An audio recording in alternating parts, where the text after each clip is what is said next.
আমাদের মাঝে কুরবানি আসতেছে। এই কুরবানিটার রহস্যটা কি বা কুরবানিটা কেন করি? কুরবানিটা এই কারণেই করি যে কুরবানিটা হচ্ছে হযরত ইব্রাহিম এবং ইসমাইল নবীর স্মৃতিচারণ। আল্লাহ রাসূল সাল্লাল্লাহু আলাইহি সাল্লামকে হযরত যায়েদ বিন আরকাম রাদিয়াল্লাহু তাআলা আনহু প্রশ্ন করেছিলেন যে ইয়া রাসূলুল্লাহ কুরবানিটা কি? তখন আল্লাহ রাসূল সাল্লাল্লাহু আলাইহি সাল্লাম বলছিলেন যে কুরবানিটা হচ্ছে কি?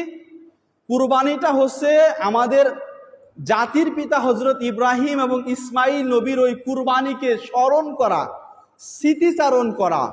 যে ইসমাইল আলাইহিস সালামকে যখন ইব্রাহিম আলাইহিস সালাম কুরবানি করতে যাচ্ছিলেন বা কুরবানি করতে নিয়েছিলেন, বা যখন ইসমাইলের গলায় যখন ইব্রাহিম আলাইহিস সালাম ছুরি চালাচ্ছিলেন, তখন আল্লাহ পাক জিব্রাইলকে দিয়ে জান্নাত থেকে একটা দুম্বা দিয়ে ইসমাইলের পরিবর্তে একটা দুম্মাকে কুরবানি করেছিলেন।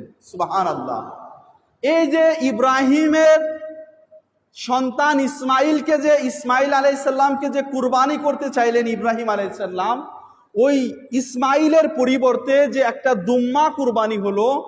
এই যে আমরা যারা বাংলার এবং পুরো পৃথিবীর যত মুসলমান আছি, আমরা সেই কুরবানির স্মৃতিচারণ করি, মানে স্মরণ করে আমরা কি করি, এই জিলহজ মাস আসলে আমরা কুরবানি আদায় করি।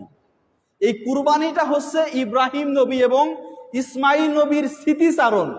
একটা জিনিস আমরা সবাই বুঝবো যে এই যে ইসমাইল এবং ইব্রাহিম আলাইহিস সালামের যে কুরবানি, এই কুরবানি নিয়ে কিন্তু মুসলমানদের মধ্যে কিন্তু কোনো মতভেদ নাই বা কোনো মতপার্থক্য নাই।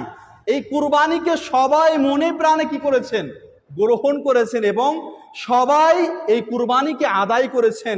ইব্রাহিম এবং ইসমাইল নবীর এই কুরবানি নিয়ে পৃথিবীর উম্মার মধ্যে, মুসলমানদের মধ্যে কোনো মতানৈক্য নাই। কিন্তু একটা জিনিস, যে ইব্রাহিম এবং ইসমাইল আলাইহিস সালামের যে কুরবানি, ইসমাইলের পরিবর্তে যে দুম্মা কুরবানি হলো, এটা মুসলিম জাহানের সবার মধ্যে লালিত পালিত হচ্ছে।